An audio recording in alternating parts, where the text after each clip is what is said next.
حاضرین گرامی قدر، قرآن کے مطلوب انسان میں ہم آج سورہ فرقان کی آیت نمبر 63 تا 76 کا مطالعہ کریں گے، اور ان آیات کا جو عنوان میں نے متعین کیا ہے وہ ہے کہ رحمان کے بندوں کی خصوصیات کیا ہوتی ہیں۔ آج کا عنوان جو ہے اس کا ہم نے نام یہ دیا ہے کہ رحمان کے بندوں کی خصوصیات کیا ہوتی ہیں، اور جیسے کہ آیات آپ کے سامنے ہی ہیں کہ جو آیت کا آغاز ہو رہا ہے اسی میں یہ بات موجود ہے کہ رحمان کے بندے کیسے ہوتے ہیں۔ یہ رحمان کا جو لفظ ہے اس کا بھی پس منظر سمجھ لیے۔ سورت میں جو چیز زیر بحث تھی، رسول اللہ صلی اللہ علیہ وسلم نے جب اپنی دعوت لوگوں کے سامنے پیش کی تو شیاطین کا یہ عام طریقہ ہوتا ہے کہ وہ فتنہ انگیزی کرتے ہیں۔ تو قرآن مجید نے سورہ، مثال کے طور پر ہم دیکھتے ہیں سورہ رحمان میں اللہ تعالیٰ کو بطور رحمان کے متعارف کرایا۔ تو اہل عرب کے ہاں یہ اسم جو ہے اللہ تعالیٰ کے لیے متعارف تو تھا، لیکن عام طور پر اس کا استعمال مسیحی حضرات کے یہاں زیادہ ہوتا تھا۔ تو جب قرآن مجید میں اس کو استعمال کیا گیا تو قریش نے شور مچا دیا اور یہ کہنا شروع کر دیا کہ تم ہمارے ہاں عیسائیت پھیلانے کی کوشش کر رہے ہو، اور یہ کہنا شروع کر دیا کہ یہ رحمان کیا ہوتا ہے۔ تو قرآن مجید نے، آپ نے دیکھا ہوگا کہ قرآن مجید نے کئی مقامات پر اس بات کا جواب دیا ہے۔ قل ادعوا اللہ او ادعوا الرحمن، تم اسے اللہ کہو یا رحمان کہو، سارے اچھے اسم جو ہیں وہ اسی کے ہیں۔ تو قرآن مجید سورہ اعراف میں بھی اس کو چیز کو زیر بحث لایا ہے، یہاں پر بھی زیر بحث لایا ہے، اور سورہ بنی اسرائیل کے اندر بھی اس معاملے کو زیر بحث لایا ہے۔ اور یہاں پر یہ چیز تھی کہ جب ان سے کہا جاتا ہے کہ رحمان کو سجدہ کرو تو وہ کہتے ہیں کہ کون رحمان؟ تو اب قرآن مجید نے یہ اس چیز کی طرف توجہ دلائی ہے کہ رحمان یہ ہے، رحمان یہ ہے جس کی خصوصیات یہ ہیں، اور پھر اس کے بندے ایسے ہوتے ہیں۔ تو اب قرآن مجید دراصل کفار کے سامنے رحمان کے بندوں کو رکھ کے یہ بتا رہا ہے کہ جس رحمان سے تمہیں اتنی نفرت ہے اور اتنی تم دوری محسوس کرتے ہو، دیکھو تو صحیح اس کے بندے کس صفات کے حامل ہیں، کس شخصیت کے حامل ہیں، اس کردار کو تو دیکھو اور اس اخلاق کو تو دیکھو۔ ہمیشہ کی طرح میں توجہ دلا رہا ہوں کہ اصلاً تو یہ صحابہ اکرام کا کردار ہی بیان ہو رہا ہے، لیکن مجھے اور آپ کو بھی ظاہر ہے کہ اپنے اندر یہ خصوصیات پیدا کرنے کی کوشش کرنی ہے، اس لیے کہ یہاں پر بھی جنت کی ضمانت ہے، اور شروع بھی یہیں سے ہو رہا ہے کہ اللہ کے بندے، رحمان کے بندے کیسے ہوتے ہیں۔ ارشاد باری تعالیٰ ہے وَعِبَادُ الرَّحْمَنِ الَّذِينَ يَمْشُونَ عَلَى الْأَرْضِ هَوْنًا وَإِذَا خَاطَبَهُمُ الْجَاهِلُونَ قَالُوا سَلَامًا، کہ رحمان کے بندے تو وہ ہیں جو زمین پر عاجزی کی چال چلتے ہیں، اور جاہل جب ان کے منہ آتے ہیں تو وہ سلام کہہ کر رخصت ہو جاتے ہیں۔ یہ بنیادی خصوصیت ہے اللہ کے بندوں کی، جس سے یہاں پر آغاز کیا گیا ہے۔ انسان کی چال دیکھیے، انسان کے باطن کا اظہار ہوتا ہے، اس کے اندر کو کھولتی ہے۔ اکثر اوقات انسان کے اندر کو اس کی چال کھول دیتی ہے۔ ایک شخص جلدی جلدی کہیں چل کے جا رہا ہے، ایک شخص بہت اطمینان سے سکون کے ساتھ چل رہا ہے، ایک شخص ہے جو سینہ تان کے چل رہا ہے۔ تو آپ اس سے اندازہ کر سکتے ہیں کہ ایک شخص کو کہیں سی جگہ پہنچنے کا عزم و جزم کر رکھا تھا اس نے، دوسرا شخص بہت مطمئن تھا، پرسکون تھا، اسے کہیں نہیں جانا، آپ سمجھ سکتے ہیں کہ وہ اطمینان کے ساتھ جا رہا ہے۔ اور تیسرے شخص کے متعلق ہم اندازہ کر سکتے ہیں کہ اس کے اندر غرور ہے، تکبر ہے، وہ اپنے آپ کو کوئی بڑی چیز سمجھتا ہے۔ تو سورہ ہم نے بنی اسرائیل میں یہ دیکھا تھا کہ وَلَا تَمْشِ فِي الْأَرْضِ مَرَحًا کے الفاظ کہہ کر اللہ تعالیٰ نے توجہ دلائی تھی کہ زمین پہ اکڑ کے مت چلو۔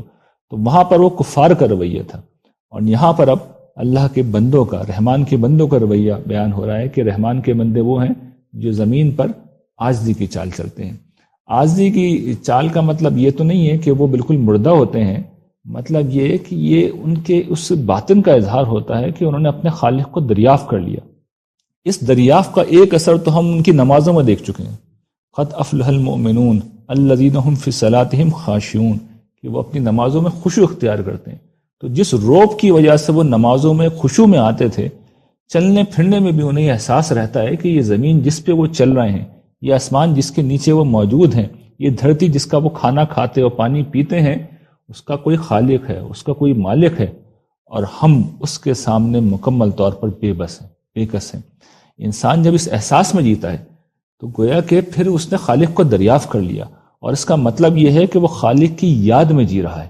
اگر وہ غافل ہے پھر تو ظاہر ہے کہ اس کی باطن کا عکس اس کی چال پہ نظر نہیں آ رہا ہوگا، پھر تو وہ کسی اور اثر کے تحت چل رہا ہوگا، لیکن اسے اپنا رب یاد ہے، اس کی عظمت یاد ہے، اس کی بڑائی یاد ہے۔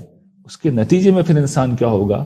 عاجزی کی چال چلے گا، اور عاجزی کی چال خاص طور پہ کس کو چلنا چاہیے، اس کا بڑا اہتمام کرنا چاہیے ان لوگوں کو جن پہ اللہ تعالیٰ نے کوئی انعام کر رکھا ہو، جنہیں طاقت دے رکھی ہو، جنہیں حسن دے رکھا ہو، جنہیں اللہ تعالیٰ نے جوانی دے رکھی ہو، جنہیں دولت دے رکھی ہو، جنہیں ذہانت دے رکھی ہو، جنہیں کوئی منصب اور عہدہ دے رکھا ہو، ان کی یہ ذمہ داری ہوتی ہے۔ باقی لوگ تو کوئی ضرورت نہیں ہے اس چیز کی، وہ عام چال سے بھی چل سکتے ہیں، اس لیے کہ ان کے بارے میں کوئی یہ خیال نہیں کرے گا کہ وہ گھمنڈ کر رہے ہیں۔ لیکن جب اس طرح کے لوگ جن کو یہ چیزیں حاصل ہیں تو ان کے لیے تو چیز لازمی ہوتی ہے کہ پھر وہ اس بات کو سمجھیں کہ ان کی گرفت زیادہ ہوگی۔ تو اس کا ہمیں بڑا خیال کرنا چاہیے کہ اگر ہم پہ اللہ کا فضل ہوا ہے کوئی، تو پھر عاجزی نظر آنی چاہیے، خاص طور پر نظر آنی چاہیے۔ یہ خیال کر لیجئے کہ یہ کوئی ایسی چیز نہیں ہے کہ اگر کسی شخص کے اندر نہ ہو تو ہم اس کے بارے میں کوئی رائے قائم کرنے لگیں۔ بعض لوگوں کا مزاج نہیں ہوتا، بعض لوگوں کی عادت ہی تیز چلنے کی ہوتی ہے، بعض لوگوں کا اپنا ایک طریقہ ہوتا ہے، تو کوئی اس میں مسئلہ نہیں ہے، کوئی اس میں مسئلہ نہیں ہے۔ لیکن یہ اصل میں چونکہ دین کا جمال کا پہلو ہے، تو اصل میں نے جو توجہ دلائی نا کہ رحمان کی یاد میں جینے والے، اگر آدمی آپ ایک لمحے کے لیے تصور کریں نا کہ اللہ تعالیٰ آپ کو یاد آئے اور بڑی شدت سے یاد آئے، تو اس کے بعد پھر آدمی اپنی باقی چالیں بھول جاتا ہے، پھر تو جھکاؤ آنا ہی آنا ہے، پھر تو جھکاؤ آنا ہی آنا ہے۔ اصل میں یہ اس کیفیت کا عکاس ہے کہ ایک شخص کو خدا یاد آ چکا ہے، وہ اس کی یاد میں جی رہا ہے، تو جب یاد میں جی رہا ہے تو پھر اس نے جھکنا ہی جھکنا ہے، اس کے اندر عاجزی اور پستی نمایاں ہونی ہی ہونی ہے۔ ضروری نہیں کہ 24 گھنٹے رہے، ہر وقت رہے، لیکن یہ چونکہ جمال و کمال ہے تو اس کو میں واضح کر رہا ہوں کہ دین کے بعض مطالبات وہ ہوتے ہیں جو لازمی ہوتے ہیں، اور بعض مطالبات وہ ہوتے ہیں جو جمال و کمال کے پہلو سے مطلوب ہوتے ہیں۔ پھر دوسری صفت یہاں پر بیان کی گئی ہے کہ وَإِذَا خَاطَبَهُمُ الْجَاهِلُونَ قَالُوا السَّلَامَ، کہ جاہل جب ان کے منہ کو آتے ہیں ان سے الجھتے ہیں۔ یہاں پر مخاطبت کا مطلب مجادلہ ہے، جب ان سے جھگڑتے ہیں، جب ان کے منہ کو آتے ہیں، ان سے بحث و مباحثہ کرتے ہیں تو وہ سلام کہہ کے رخصت ہو جاتے ہیں۔ یہ سلام کیا ہے؟ اصل میں رخصت ہونے کا کنایا ہے۔ جس طریقے سے ہم کسی سے ملتے ہیں تو دو ہی موقعوں پہ سلام کرتے ہیں نا، یا تو ملتے وقت یا رخصت ہوتے وقت، تو یہ اصل میں کنایا ہے۔ یہ زبان کا ایک اسلوب ہوتا ہے، عربیت سے جو واقف ہیں لوگ، بلکہ زبان سے جو لوگ واقف ہیں وہ اس کو سمجھتے ہیں، ورنہ جو لوگ زبان سے واقف نہیں ہوتے وہ یقین کریں بڑے مسائل پیدا کرتے ہیں قرآن فہمی میں۔ ایک دفعہ مجھ سے ایک صاحب گفتگو کرنے لگے، بحث کرنے لگے کہ یہ جو سورہ مزمل ہے اس میں تو آپ کہتے ہیں قرآن پڑھو، اس میں تو نماز کا سرے سے ذکر ہی نہیں۔ تو میں نے پڑھنا شروع کی، تو یا ایھا المزمل قم اللیل الا قلیلا، تو کہنے لگے دیکھیے پوری صورت میں نماز کا کوئی ذکر نہیں، آخر میں ہے لیکن شروع میں نہیں ہے۔ تو میں نے کہا یہ جو قم اللیل ہے، رات میں قیام کرو، یہ کیا ہے؟ کہنے لگے یہ تو کھڑے ہو کے قرآن پڑھنے کا ذکر ہے۔ دیکھیے یہ جو قیام ہے وقوموا للہ قانتین، یہ قیام، یہ سجدہ، یہ کنایہ ہوتا ہے۔ یعنی کنایہ کا مطلب یہ ہوتا ہے کہ آپ کسی کل کا ایک جز لیتے ہیں اور اس سے اشارہ کر دیتے ہیں، اس سے اشارہ کر دیتے ہیں، پوری بات کنوے ہو جاتی ہے۔ تو زبان سے جو لوگ اچھی طرح واقف ہوتے ہیں وہ اس کو سمجھتے ہیں کہ یہ کنایہ ہوتا ہے، کنایہ کیا جاتا ہے کہ آپ کسی معاملے کا کوئی ایک حصہ لے لیتے ہیں اور اس کو جب بیان کرتے ہیں تو پھر باقی چیزیں اس کے اندر آ جاتی ہیں۔ تو قالوا السلام اصل میں کیا ہے؟ رخصت ہونے کا کنایہ ہے۔ قیام کیا ہے؟ سجدہ کیا ہے؟ اصل میں یہ عبادت کا، یہ نماز کا کنایہ ہے، اس کو سمجھ لینا چاہیے۔ تو قرآن مجید ان کا طریقہ یہ بتا رہا ہے کہ یہ جاہلوں کے مقابلے میں، اور جاہل کون لوگ ہوتے ہیں؟ وہ لوگ بھی ہوتے ہیں جن کو علم نہ ہو، اور وہ لوگ بھی ہوتے ہیں جن کے اندر حلم نہ ہو۔ یعنی یہ بالعموم اگر آپ مجھے اجازت دیجئے، گرچہ میں خود بھی ایک مذہبی آدمی ہوں، مذہبی لوگ ہوتے ہیں یعنی جو علم سے خالی اور اعتماد سے بھرپور۔ تو میری تو ساری زندگی ایسے لوگوں میں گزری ہے جو الجھ جاتے ہیں، اعتماد بہت ہوتا ہے، اپنی بات کو گویا کہ وہ وقت کے نبی ہوتے ہیں اسی طرح بیان کر رہے ہوتے ہیں، اور علم کچھ نہیں ہوتا، اور پھر پورے تنتنے کے ساتھ، پورے زور کے ساتھ فیصلے دے رہے ہوتے ہیں۔ تو قرآن مجید یہ سمجھاتا ہے کہ جب ایسے لوگ تمہارے منہ کو آئیں تو ان سے تم کیا بحث کرو گے؟ بہتر یہ ہے کہ شرافت کے ساتھ سلام کرو اور رخصت ہو جاؤ، فائدہ کچھ نہیں ہے، بات اور خراب ہوگی۔ اور یہاں سے ضمنی طور پہ ایک بات میں توجہ اور دلا رہا ہوں، وہ چونکہ پچھلے دنوں ایک سوال آیا بھی اور پھر میں نے اس کو خط بھی لکھا ہے، شائع بھی کیا۔ ہماری یہ بات بہت پھیل گئی ہے کہ غیر مسلموں کو سلام نہیں کرنا چاہیے۔ یہ دیکھیے غیر مسلم ہی نہیں ہے، یہ کافر ہیں جن کا ذکر ہو رہا ہے، اور کافر بھی نہیں ہیں، معاندین ہیں، دشمن ہیں، متکبرین ہیں، آگے ان کا ذکر آئے گا، ان کے لیے جہنم کی سزا سنائیں گے اللہ تعالیٰ۔ لیکن ان کو بھی کیا کہہ رہے ہیں؟ سلام کر کے رخصت ہو۔ تو یہ بعض احادیث کو ٹھیک نہیں سمجھا گیا، تو میں نے احادیث بھی دوسری بعض اس میں مضمون میں لکھ دی، یہ آیات بھی نقل کر کے بتا دی کہ دیکھیے قرآن مجید تو ایک دوسری جگہ پہ کھڑا ہوا ہے، آپ دوسروں کو سلام نہیں کریں گے تو دین کی دعوت کیسے دیں گے انہیں؟ یعنی سلام تو آپ جنت کی سلامتی کی طرف ہی تو بلانے جا رہے ہیں نا، سلام کر کے بلائیں گے انہیں، نفرت کا اظہار کر کے آپ کیسے کسی کو دعوت دین دے سکیں گے؟ پھر اگلا ان کا وصف یہ ہے کہ والذین یبیتون لربہم سجدا وقیاما، کہ یہ وہ لوگ ہیں جو راتیں اپنی گزارتے ہیں اپنے رب کے حضور سجدے کی حالت میں اور قیام کی حالت میں۔ یہ کس کی طرف کنایا ہے؟ ایک دفعہ پھر یہ نماز پڑھتے ہیں، مراد یہ ہے نماز پڑھ کے پوری رات وہ گزارتے ہیں۔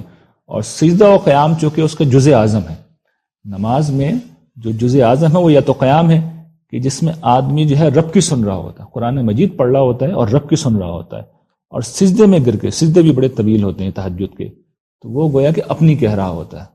وسجد وقترب جو قرآن مجید میں کہا گیا ہے سورہ الق میں کہ سجدہ کرو قریب ہو جاؤ، تو یہ گویا کہ اللہ سے قربت کا مقام ہے، تو طویل سجدے ہوتے ہیں اور آدمی اپنے دل کا حال کہتا ہے، اپنے مسئلے بتاتا ہے، روتا ہے، گڑ گڑاتا ہے۔ ظاہر ہے کہ خاص طور پر ایک دائی یا ایک بندہ مومن جس کی زندگی مسلسل آزمائشوں سے گزر رہی ہو، وہ کس سے جا کے کہے، کس سے گریا کرے، کس کے سامنے روئے، کس کو اپنا دکھڑا سنائے؟ تو پروردگار کو ہی سنائے گا۔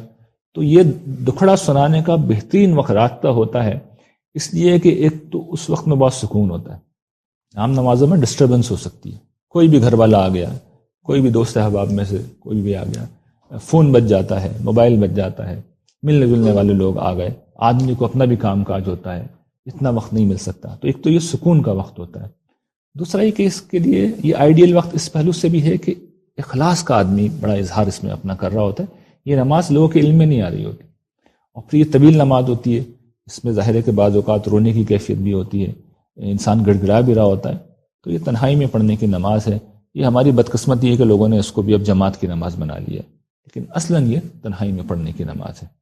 پھر جو اگلا وصف ان کا بیان ہو رہا ہے کہ اب وہ جب یہ نمازیں پڑھ رہے ہوتے ہیں یا ویسے بھی جب عام حالات میں ہوتے ہیں تو اللہ تعالیٰ کے سامنے جب مسائل رکھتے ہیں، ظاہر دنیا کے مسائل بھی اللہ کے سامنے رکھیں گے، اسی کے سامنے پیش کریں گے، لیکن صحابہ کرام کا بھی رویہ بیان ہو رہا ہے جس میں میں سمجھتا ہوں کہ مجھے اور آپ کو اپنا عکس دیکھنا چاہیے کہ ہم تو جب اللہ کے حضور پیش ہوتے ہیں تو دنیا سے مسئلہ شروع کرتے ہیں، اللہ میاں میری بیوی، میرا بچہ، میرا روزگار، میری جاب، میری بیماری، میرا دانت، میری ٹانگ، میرا گھر، میرا معاش، یہیں سے شروع کرتے ہیں اور یہیں پہ کہانی ختم کرتے ہیں۔ یہ دیکھیے وہ کہاں سے شروع کر رہے ہیں، کہاں پہ ختم کر رہے ہیں۔ وہ کہتے ہیں والذین یقولون ربنا اصرف عنا عذاب جہنم ان عذابها کان غراما، پروردگار وہ دعا کرتے ہیں کہ ہمارے پروردگار تو جہنم کے عذاب کو ہم پہ سے ہٹا دے، اس لیے کہ ان عذابها کان غراما، اس کا جو عذاب ہے وہ تو جان کا لاگو ہے، وہ تو مصیبت ہے، چمٹ جاتی ہے، آ جاتا ہے تو پھر جاتا نہیں ہے۔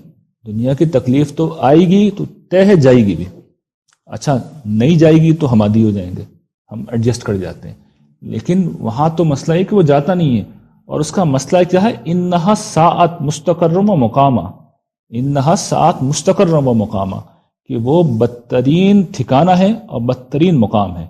دونوں کا مطلب ایک ہی ہوتا ہے، مستقر اور مقام کا مطلب ایک ہی ہے، لیکن جب ساتھ استعمال ہوں تو فرق پھر یہ پڑ جاتا ہے کہ مستقر کا مطلب یہ ہوتا ہے کہ آپ کسی جگہ پر مستقل قیام کی حالت میں، مستقر کا مطلب یہ ہے کہ حالت قیام آپ کی مستقل ہے، مسلسل آپ رہ رہے ہیں، پرماننٹ ہے، اور مقام کا مطلب ہے جہاں پہ آپ تھوڑی دیر کے لیے ٹھہرے ہوں۔ تب ہوتا یہ دیکھیے کہ جہنم میں کیا صورتحال ہوگی؟ جہنم میں ہوگا یہ کہ انسان ہوگا تو ہمیشہ ہمیشہ کے لیے، ہمیشہ ہمیشہ کے لیے ہوگا، لیکن جیسے کہ مصائب کا مسئلہ یہ نا کہ آدمی عادی ہو جاتا ہے، اس کا عادی ہو جاتا ہے، جب مستقل آتے رہیں تو آدمی عادی ہو جاتا ہے۔ تو اللہ تعالیٰ کیا کریں گے کہ وہ جہنم کے مختلف مقامات کے اوپر تھوڑی تھوڑی دیر کے لیے ٹھہرائیں گے، کبھی آگ میں، کبھی خاردار کانٹے کے ڈنر اور لنچ کرانے کے لیے فرشتے لے جائیں گے، اور کبھی کسی کافی ہاؤس میں لے آ کے کھولتا ہوا پانی پلائیں گے، اور بھی پیپ پلائیں گے، اور کبھی فرشتے جو ہے کسی چوتھے مقام پہ لے آ کے جوتے لگائیں گے اور ڈنڈے برسائیں گے اور ہتھوڑے برسائیں گے، اور اسی نوعیت کے مختلف مقامات پہ لے کے جائیں گے۔ تو یہ کیا ہوگا؟ یہ مقام ہے، تھوڑی تھوڑی دیر کے لیے وہاں پہ ٹھہریں گے، اور جہنم میں یہ لوگ مستقل رہیں گے۔ تو تکالیف میں بھی ورائٹی آتی رہے گی، اور اس کے نتیجے میں آگے آ رہا ہے کہ وہ عذاب ایسا مصیبت ہے کہ بڑھتا چلا جاتا ہے۔ یہاں تو یہ بیان ہوا کہ جہاں کا لاگو ہے، آگے آ رہا ہے وہ تو بڑھتا چلا جائے گا۔ تو تھوڑی دیر کے لیے بھی وہ بری جگہ ہے، اور بطور مستقل ٹھکانہ تو وہ بہت ہی بری جگہ ہے. تو قرآن مجید اس کو واضح کر رہا ہے کہ تم جہاں جاؤ گے تمہیں مزہ آ جائے گا، اطمینان رکھو، اور جہنم میں جہاں تم رہو گے پرماننٹ طور پر خوب تمہاری طبیعت ہم ٹھیک کریں گے. تو یہ بات چونکہ قرآن مجید نے بیان کی ہے جگہ جگہ، صحابہ کرام اس چیز کو سمجھ رہے تھے، تو وہ جب رب کے حضور پیش ہوتے ہیں تو وہ یہ کہتے ہیں پروردگار یہ دنیا تو گزر ہی جائے گی، یہاں کے تو ہر خوشی ہر غم ختم ہو جاتی ہے، وہاں تو جو آئے گا اس نے جانا نہیں ہے، تو وہاں ہمیں بچائیے. اس سے ظاہر ہے کہ اس کی نفی نہیں ہوتی کہ آپ دنیا نہ مانگیں اللہ سے، وہ بھی اسی سے مانگیں گے، اس سے نہیں مانگیں گے تو کس سے مانگیں گے. لیکن ظاہر ہے کہ یہ مسئلہ کتنا اہم ہے اس کا یہاں پہ اندازہ کر سکتے ہیں. پھر جی اگلی جو چیز بیان ہو رہی ہے والذین اذا انفقوا لم یسرفوا ولم یقتروا وکان بین ذلک قواما. یہ وہ لوگ ہیں جو خرچ کرتے ہیں تو لم یسرفوا، یہ اسراف نہیں کرتے، ولم یقتروا، اور یہ بخل بھی نہیں کرتے. اور ان کا خرچ کیا ہوتا ہے؟ ان دونوں انتہاؤں کے بیچ ایک اعتدال کی جگہ پہ، درمیان کی جگہ پہ ہوتا ہے. یہ کیا چیز بیان ہو رہی ہے؟ ظاہر ہے کہ یہ اللہ تعالیٰ اکنامی کا طریقہ تو نہیں سکھا رہے نا کہ آدمی کو زندگی کیسے گزارنا چاہیے. اصل یہ بھی گویا کہ آپ کہہ لیں کہ ایک کنایا ہے. کس چیز کا کنایا؟ کہ یہ انفاق کرنے کے لیے سب کچھ کرتے ہیں. یعنی اس کا نتیجہ کیا ہے؟ آدمی اگر تنگ دل ہوگا تو پھر نہ اپنی ضرورت میں خرچ کرے گا نہ راہ خدا میں. اگر ہاتھ بالکل کھلا چھوڑ دے گا تو پھر راہ خدا میں خرچ کرنے کے لیے کچھ بچے گا ہی نہیں. تو یہ اپنی زندگی کو مینج کرتے ہیں، مینج کر کے رکھتے ہیں. کیوں مینج کر کے رکھتے ہیں اپنے مال کو بھی؟ اس لیے کہ اللہ کی راہ میں خرچ کرنے کا موقع کھلا رہے. اور یہ بھی نہیں کہ سارا کا سارا اللہ کی راہ میں لٹا دیا، نہیں، ضروریات ہیں وہ بھی پوری ہونی چاہیے. اور سب سے پہلے تو خرچ جو ہے وہ ذمہ داری ہے کہ آدمی اپنے اوپر، اپنے اہل عیال کے اوپر کرے. تو یہ بڑا خوبصورت توازن ہے اور بیلنس ہے جو کہ اللہ تعالیٰ نے یہاں بیان کیا ہے. پھر جو اگلی چیز ہے والذین لا يدعون مع اللہ الہا آخر ولا يقتلون النفس التي حرم اللہ الا بالحق ولا يزنون ومن يفعل ذلك يلقى اثاما. یہ وہ لوگ ہیں جو اللہ کے ساتھ کسی اور معبود کو نہیں پکارتے اور نہ کسی ایسی جان کو جسے اللہ نے محترم ٹھہرایا ہو اسے ناحق قتل بھی نہیں کرتے، اور یہ بدکاری کا ارتکاب بھی نہیں کرتے. اور جو یہ کرے گا، ان میں سے کوئی بھی کام کرے گا تو وہ اپنے گناہ کا وبال بھگتے گا، اس کا نتیجہ بھگتے گا. تو وہ نتیجہ کیا بھگتے گا وہ تو آ رہا ہے. پہلے یہ سمجھ لیے کہ یہ 3 بنیادی جرائم ہیں، اور قرآن کا مطلوب انسان کے حوالے سے اور اس عنوان سے میں جو کچھ بھی آپ کو پڑھا رہا ہوں اصل میں اس کو 3 حصوں میں اگر آپ سمرائز کریں تو وہ یہی چیزیں ہیں. ہر جرم، ہر نیکی، ہر خیر اور ہر شر، ہر اچھائی اور ہر برائی اصل میں ان 3 میں سے کسی ایک کیٹیگری سے آ کے مل جاتی ہے. یا تو وہ رب کے حقوق ہوں گے، ٹھیک ہے نا، تو وہ توحید اور شرک کا مسئلہ آ گیا. یا پھر وہ دوسری چیز کیا ہوگی کہ دوسرے انسانوں کے، تو اس میں سب سے بڑا جرم یہاں بیان کر دیا گیا قتل نہا. یہ سب سے بڑا جرم ہے جو کسی دوسرے انسان کے ساتھ حوالے سے ہو سکتا ہے. اور تیسرا کیا ہے؟ صنف مخالف کے حوالے سے، یا آپ یہ کہہ لیجئے کہ پہلے کا خالق سے، دوسرے کا خلق سے، اور تیسرے کا تعلق اصل میں خاندان سے. زنا اصل میں کیا کرتا ہے؟ خاندان کی جڑ کاٹ دیتا ہے. تو یہ تینوں پہلوؤں سے بڑے جرائم ہیں. تو قرآن مجید میں ہم جتنے بھی یہ سارے مطالبات پڑھ رہے ہیں، یا تو آپ دیکھ لیے فواحش سے اس کا تعلق ہے، یا پھر وہ اللہ تعالیٰ کے حقوق سے اس کا تعلق ہے، یا بندوں کے حقوق سے تعلق ہے. تو تینوں کے پہلوؤں سے جو بڑے ترین جرائم ہیں قرآن مجید نے یہاں بیان کر دیے. اور یہاں پہ میں توجہ دلاؤں گا، اس پہ میں تفصیل اس لیے نہیں کر رہا کہ ان تینوں کی بارے میں بار بار ہم گفتگو کر چکے ہیں. صرف 1-2 چیزیں مجھے توجہ دلانی ہے کہ شرک دیکھیے اللہ کے ساتھ کسی اور کو معبود پکارنا، نہیں اللہ کو چھوڑ کے نہیں، اللہ کے ساتھ. تو اگر آج بھی کوئی مسلمان اللہ کو بھی پکارتا ہے اور غیر اللہ کو بھی پکارتا ہے، پکارنے کا مطلب کیا؟ اس سے مدد مانگ رہا ہے. پکارا مدد کے لیے پکارا جاتا ہے، جو آج بہت مانگتے ہیں لوگ، غیر اللہ سے مدد مانگتے ہیں، وہ اس آیت کے تحت ممنوع ہے، حرام ہے. پھر شرک کی ایک قسم کیا ہوتی ہے کہ انسان اپنے نظریات کو بھی پوجنے لگے، اپنے تعصبات کو بھی پوجنے لگے. ابھی جو میں نے ایک آرٹیکل پچھلے دنوں لکھا ہے کہ فکری مباحث اور تیسرا فریق، اس میں توجہ دلائیے کہ یہ جو مقام صدیقیت ہے یہ کس شخص کو ملتا ہے؟ اس شخص کو ملتا ہے جو اپنے فرقے کے بارے میں اس کی حمایت میں جنگ کرتا رہے، بولتا رہے، اپنے نقطہ نظر کے بارے میں گفتگو کرتا رہے. نہیں، اس کا نقطہ نظر یہ ہوتا ہے کہ مجھے سچائی عزیز ہے، چاہے مجھے اپنے نقطہ نظر کا گلا کاٹنا پڑے، اس کا گلا گھونٹنا پڑے. تو وہ پھر وہ شخص صدیق ہوتا ہے. تو جس شخص کا رویہ یہ ہے کہ اپنے نظریات کی پرستش، اپنے فرقے کی پرستش، تو پھر یہ بھی ایک خطرناک چیز ہے۔ تو اس پہ مجھے بس توجہ دلانی تھی، باقی ان پہ ہم بار بار گفتگو کر چکے ہیں اور آئندہ بھی یہ چیزیں آتی رہیں گی۔ ایک اور چیز البتہ توجہ میں دلانا چاہوں گا، یہ چونکہ بار بار توجہ دلانی چاہیے کہ یہ زنا ہے، ہمارے یہاں زنا تو شاید کم لوگ کرتے ہوں، لیکن ٹی وی کی وجہ سے، انٹرنیٹ کی وجہ سے یہ جو اب اپنی نگاہوں کی مسائل کا دو ہیں کہ اس کی طرف لوگ حفاظت نہیں کرتے، تو میں چاہتا ہوں کہ اس پہ خاص طور پر توجہ رہے۔ یہ دیکھیے یہ بھی آلودگی کا سبب بنتی، اور یہ شروع تو ہوتی ہے بے احتیاطی کے ساتھ، لیکن بڑھتی چلی آئے تو پھر ایک مرض بن جاتی ہے۔ تو مومن کو چاہیے کہ وہ اس کو کنٹرول کرے، اور جب کریں گے تو پھر اس کی حلاوت ہے جو آپ کو ملے گی، اور یہ جو نفسانی آلودگی ہے اس سے جیسے آپ اپنے آپ کو بچائیں گے، روحانی تازگی کی کیفیت اپنے اندر محسوس کریں گے۔ پھر اس کے بعد جو قرآن کریم اگلی چیز بیان کر رہا ہے کہ یضاعف لہ العذاب یوم القیامت ویخلد فیہ مہانا، کہ جہنم میں جو عذاب دیا جائے گا ان کافروں کو، اس کی خصوصیت یہ ہوگی کہ یہ عذاب بڑھتا چلا جائے گا، یہ عذاب بڑھتا چلا جائے گا۔ اور کیوں بڑھتا چلا جائے گا؟ اس لیے کہ اس میں ورائٹی اتنی ہوگی۔ تو عام دنیا کی تکلیفوں کا مسئلہ کیا ہوتا ہے کہ وہ جتنی پرانی ہوں آدمی ایڈجسٹ کرتا ہے، آدمی میں برداشت آتی ہے، آدمی میں تحمل آتا ہے۔ یہ عذاب جو جہنم کا عذاب ہے یہ اپنی شدت میں بڑھتا چلا جائے گا، اور اللہ سے ہمیں پناہ مانگنی چاہیے، اللہ کی پناہ مانگنی چاہیے اس عذاب سے۔ اور اس کی دوسری خصوصیت کیا ہے؟ وَيَخْلُدْ فِيهِ مُحَانَا، کہ وہاں پر ذلیل ہو کر وہ ہمیشہ رہیں گے۔ تو ہمیشہ رہیں گے، یہ خود ایک بہت بڑی مصیبت ہے کہ کوئی امید ہی نہیں ہے، یعنی ان کی امید ہی دم توڑ دے گی کہ کبھی اس سے جان بھی چھوٹے گی۔ کانا غرامہ ہم نے پیچھے پڑھا تھا نا، جان کا لاگو ہے، ایک تو جان کا لاگو ہے، دوسرا یہ کہ کبھی ختم نہیں ہوگا، کوئی امید ہی نہیں ہے، اور تیسرا یہ کہ ساتھ میں آدمی ذلیل بھی بہت ہوگا۔ انسان دیکھیے ماہرین نفسیات بیان کرتے ہیں کہ انسان کی جو بنیادی ضروریات ہیں ان میں سے ایک یہ بھی ہے کہ انسان اپنی عزت نفس کی تسکین چاہتا ہے۔ انسان یہ چاہتا ہے کہ اس کی بے عزتی نہ ہو، اسے ذلیل نہ کیا جائے، کسی مجلس کے اندر اس کو ڈانٹ نہ پڑے، اس کو سرزنش نہ کی جائے۔ تو یہاں پر تو یہ عذاب ہو رہا ہوگا اور اہل جنت یہ تماشا دیکھ بھی رہے ہوں گے، تو یہ ظاہر ہے کہ ایک بہت خوفناک صورتحال ہے، اور اللہ تعالیٰ کی پناہ مانگنی چاہیے۔ اور اسی وجہ سے پھر صحابہ کرام اپنی دعاؤں کا آغاز اسی سے کیا کرتے تھے۔ اس کے بعد اللہ تعالیٰ ارشاد فرماتے ہیں کہ الا من تاب۔ اب ذکر کیا ہو رہا تھا کہ زنا، قتل اور شرک، ان جرائم کی سزا بیان ہو رہی تھی کہ دائمی جہنم ان کی سزا ہے، یعنی ان تینوں جرائم کی سزا جو ہے ابدی جہنم ہے۔ جو قرآن مجید نے بیان کیا ہے اتنے سنگین گناہ ہیں کہ ان کی سزا جہنم ہی نہیں ابدی جہنم ہے۔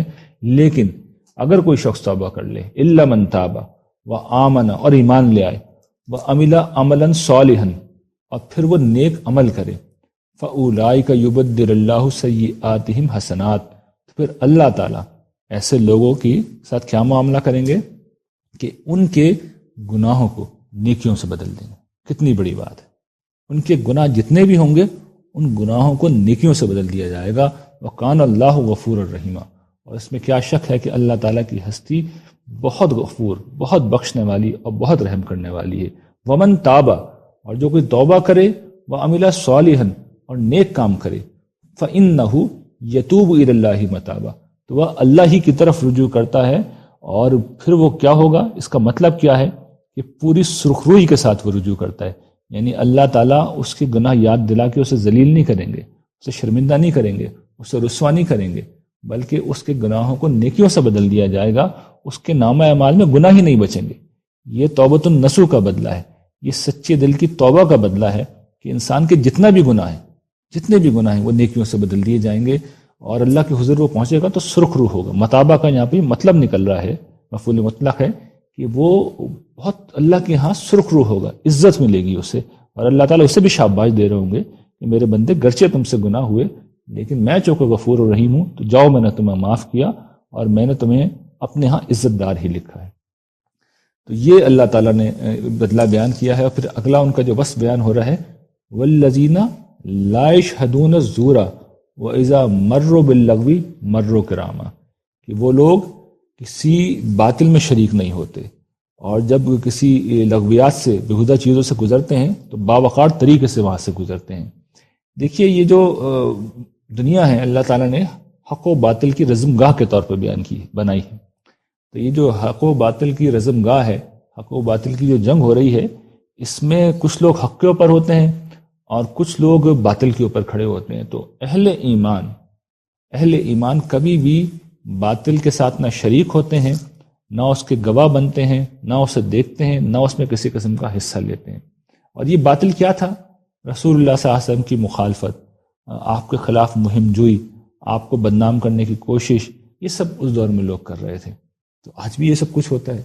تو اس سے بندہ مومن کو اپنے آپ کو ہمیشہ بچانا چاہیے، ہمیشہ۔ اور یہ آدمی کب کرتا ہے؟ تعصبات میں مبتلا شخص، تو میں نے دیکھا ہے کہ یہ سب کچھ کر رہا ہوتا ہے اور اپنے آپ کو حق پہ بھی سمجھ رہا ہوتا ہے۔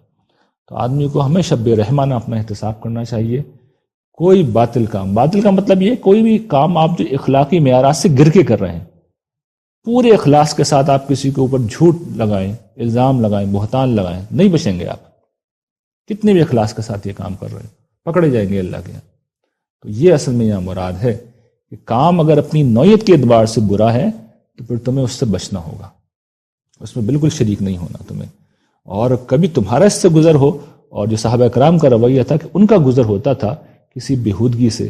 یہ لغویات کیا تھیں جو خاص طور پر اس زمانے میں تھیں کہ ان کے اوپر آوازیں کسی جاتی تھیں، جملے بازی کی جاتی تھی، ان کو برا بھلا کہا جاتا تھا، طنز کیے جاتے تھے، تعریض کی جاتی تھی، سیٹیاں ان کے اوپر بجائی جاتی تھیں، ہنسی ٹھٹا مذاق ان کا کیا جاتا تھا کہ دیکھو یہ بڑے لوگ ہیں، جنت کے رہنے والے، جنت کے باسی جا رہے ہیں، جنت کے وارث جا رہے ہیں، اور اس طرح کی باتیں کیا کرتے تھے۔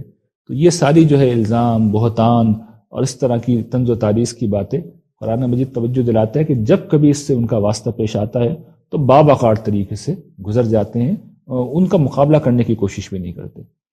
اور پھر جو اگلی چیز ان کا وصف بیان ہو رہا ہے، والذین اذا ذکروا بآیات ربہم لم یخروا علیہا صما وعمیانا، کہ جب ان کو ان کے رب کی آیات سنا کر نصیحت کی جاتی ہے تو اس نصیحت پر یہ بہروں کی طرح اور اندھوں کی طرح نہیں گرتے۔ یہ کیا رویہ ہے؟ کفار کا رویہ تھا کہ قرآن مجید سنتے ہی نہیں تھے، قرآن مجید پڑھا جاتا تھا تو شور مچاتے تھے، آوازیں کستے تھے، یا منہ پھیر کے چلے جاتے تھے۔ اس کے برعکس یہ صحابہ کرام کا رویہ ہے کہ جب قرآن مجید ان کو سنایا جاتا ہے تو اس پر اندھے بہرے ہو کر نہیں گرتے۔ مطلب یہ کہ غور و فکر کرتے ہیں، اس کی آیات کا مطلب سمجھنے کی کوشش کرتے ہیں، اور یہ بھی سمجھ لیجئے کہ قرآن مجید ہی کا ذکر کر رہا ہے، یہ مقام قرآن مجید ہی کو حاصل ہے۔ اللہ کی آیات سنا کر، یعنی اس وقت ہم جو قرآن کا مطلوب انسان پڑھ رہے ہیں، یہ قرآن مجید، یہ اللہ کی آیات ہی پڑھ رہے ہیں، اسی سے نصیحت ہو رہی ہے۔ تو یہ قرآن مجید بتا بھی رہا ہے کہ اگر تذکیر کرنی ہے تو طریقہ پھر یہی ہے، طریقہ پھر یہی ہے، یہی اصل طریقہ ہے، یہی بنیاد ہے، یہی اساس ہے۔ کوئی چیز ہو تو اصل میں اس کے تبن ہو، اس کی شرح و وضاحت ہو، اسی کے تحت ہو، اس کے علاوہ کوئی چیز ماخذ نہ ہو، محور نہ ہو۔ اس کو بھی سمجھ لینا چاہیے۔ قرآن مجید اتنی غیر معمولی اہم کتاب ہے اور بہت بڑی نعمت ہے۔ اسی قرآن کے مطلوب انسان کو دیکھیے نا کہ جو ہم پڑھ رہے ہیں، کتنی خوبصورتی سے اللہ تعالیٰ نے بتا دیا کہ جنت کس چیز سے ملے گی اور جہنم میں کون لوگ جائیں گے۔ اور آپ اس قرآن کو ذرا کونے میں رکھیے اور پھر چلے جائیے کسی مذہبی گروہ میں، ان چیزوں کا ذکر نہیں آئے گا، اور دوسری پتہ نہیں کیا چیزیں نمایاں ہو جائیں گی، وہ معیار بن جائیں گی۔ تو قرآن مجید ان چیزوں کو بیان بھی کرتا ہے اور صحیح توازن کے ساتھ بیان کرتا ہے۔ اور سب سے بڑی اطمینان کی بات کیا ہے؟ یہ اللہ تعالیٰ نے بیان کی ہے۔ تو آپ روز حشر اللہ کے ہاں پیش ہوں گے اور کہیں گے پروردگار جو آپ نے کہا تھا وہ کر کے آیا ہوں، تو آپ دیجئے جو آپ نے مجھ سے وعدہ کیا تھا۔ تو مجھے بتائیے کہ اللہ تعالیٰ کیا کریں گے جواب میں؟ وہ کہیں گے میں اپنے وعدے کا سچا ہوں، جو تم لے کے آئے ہو اس کی قدردانی کی جائے گی۔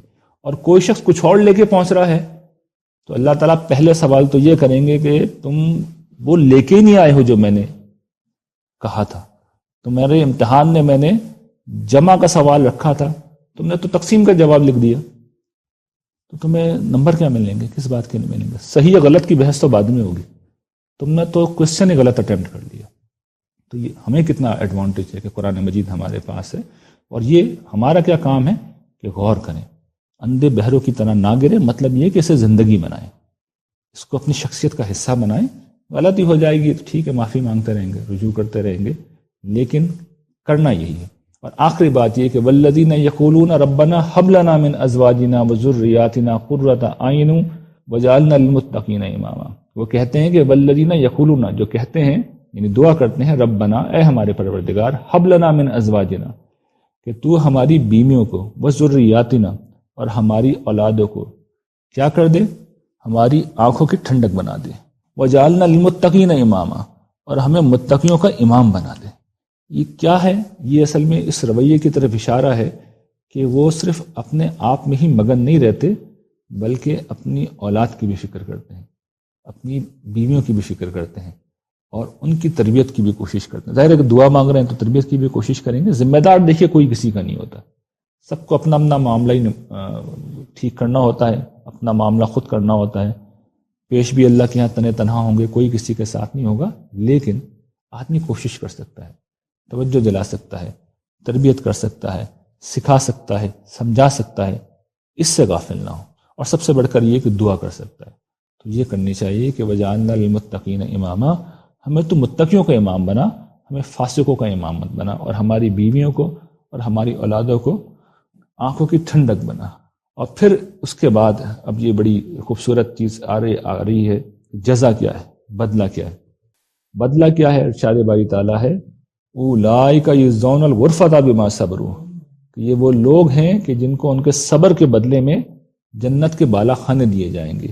وَيُلَقَّوْنَ فِيهَا تَحِيَّةً وَسَلَامًا، اور وہاں ان کا استقبال آداب و تسلیمات سے ہوگا۔ خالدین فیہا، وہ اس میں ہمیشہ رہیں گے۔ حسنت مستقرا و مقامہ، پھر وہی الفاظ ہیں کہ بہترین ٹھکانہ اور بہترین مقام، یعنی جنت کا بھی وہی معاملہ ہے کہ آپ جنت میں بھی جس جگہ پہ جائیں گے تھوڑی دیر کے لیے ہوگا نا، آدمی ایک وقت میں سب جگہ تو موجود نہیں ہو سکتا، جہاں جائیں گے وہاں مزہ آ جائے گا۔ پھر کہیں اور جائیں گے، آپ کبھی آپ شرابوں کی بار میں موجود ہوں گے، کبھی آپ دوستوں کی محفل میں ہوں گے، کبھی کھانا کھا رہے ہوں گے، کبھی اپنے بستروں پہ ہوں گے، کبھی سیرگاہوں میں ہوں گے، کبھی گھروں میں ہوں گے، تو ہر جگہ پہ آدمی کو لگے گا کہ بھائی جنت تو یہی ہے، کیا کہنے ہیں اس کے۔ اور اس کے بعد اگلی ورائٹی سامنے آئے گی تو پھر وہاں جا کے آدمی کہے گا کہ بھائی جنت تو یہ ہے، مزہ تو یہاں آ رہا ہے۔ ہر جگہ کا ہر چیز کا اپنا مزہ ہوگا۔ اور وہاں ذلت کا ذکر تھا، یہاں پہ کیا ہے کہ فرشتے سلام سے، آداب سے، تسلیمات سے ان کا استقبال کریں گے۔ یہ کیا ہے؟ عزت ہے، یعنی عزت افزائی ان کی جا رہی ہوگی، فرشتے آ کے ان کی بارگاہ میں سلام کر رہے ہوں گے۔ اور اہم ترین بات کیا ہے کہ یہ جو جنت ہے اور اس کے بالا خانے، بالا خانے کیا ہے سمجھ لیجئے، اس سے مراد یہ نہیں کہ گھر کی دوسری منزل، مراد یہ کہ جو آج ہم دیکھتے ہیں کہ اسکائی اسکریپر، انسان دیکھیے ہمیشہ سے جو ہے وہ اونچی جگہوں کو، اونچی گھروں کی رہائش کو پسند کرتا رہا ہے۔ اس کا سبب یہ ہے کہ وہاں ہوا بھی ہوتی ہے، روشنی بھی زیادہ ہوتی ہے، دور کا منظر بھی نظر آ رہا ہوتا ہے۔ تو یہ جو بلند جگہیں انسان کو رہائش کے لیے ہمیشہ سے پسند رہی ہیں، تو قرآن مجید نے اس کا بھی تصور دیا ہے کہ وہاں پہ یہی تمہارے لیے رہائش گاہیں ہوں گی۔ اور سب سے اہم ترین بات، یہ کس کا بدلہ ہوگا؟ یہ صبر کا بدلہ ہوگا۔ صبر اصل میں، چاہے آپ ان سارے چیزوں پر عمل کرنا چاہیں، چاہے آپ مصائب دنیا کے معاملے میں ثابت قدم رہنا چاہیں، چاہے دین کے لیے کسی جدوجہد کے معاملے میں آپ کھڑے رہنا چاہیں، صبر بنیادی وصف ہے۔ اور صبر کا بدلہ اگر آدمی کو اندازہ ہو کہ یہ ملے گا تو پھر صبر کرنے کا حوصلہ پیدا ہو جاتا ہے، ورنہ یہ کوئی آسان کام نہیں ہے۔ تو اس کے بعد آخری جملہ اللہ تعالیٰ بس یہ کہتے ہیں کہ قل ما یابؤ بکم ربی لولا دعاؤکم، اے نبی ان سے کہو، ان سے کیا کہو؟ ما یابؤ بکم ربی لولا دعاؤکم، میرے رب کو تمہاری کیا پرواہ اگر تمہیں اس جنت کی طرف بلانا مقصود نہ ہو، یعنی میرا تو کوئی فائدہ نہیں ہے، یہ تو پروردگار نے اپنے ذمے لے لیا ہے، ان علینا للہدیٰ، کہ تمہیں جنت کا راہ دکھانا میری ذمہ داری ہے۔ تو اللہ تعالیٰ تو یہ کام کر رہے ہیں، انہیں تمہاری کوئی پرواہ نہیں ہے، ایک ذمہ داری ہے جو انہوں نے لے رکھی ہے، لیکن اب تم نے جھٹلا دیا ہے، فقط کذبتم، تم نے جھٹلا دیا ہے، تو پھر جان لو فسوف یکون اللزامہ، کہ اب تو وہ جہنم میں لازم ہو کے رہے گی جس کی وعید تمہیں دی جا رہی تھی۔ تمہیں تو ہم جنت کی طرف بلا رہے تھے، نہیں آتے تو پھر یہ تمہارا انجام ہوگا۔ وآخر دعوانا ان الحمد للہ رب العالمین۔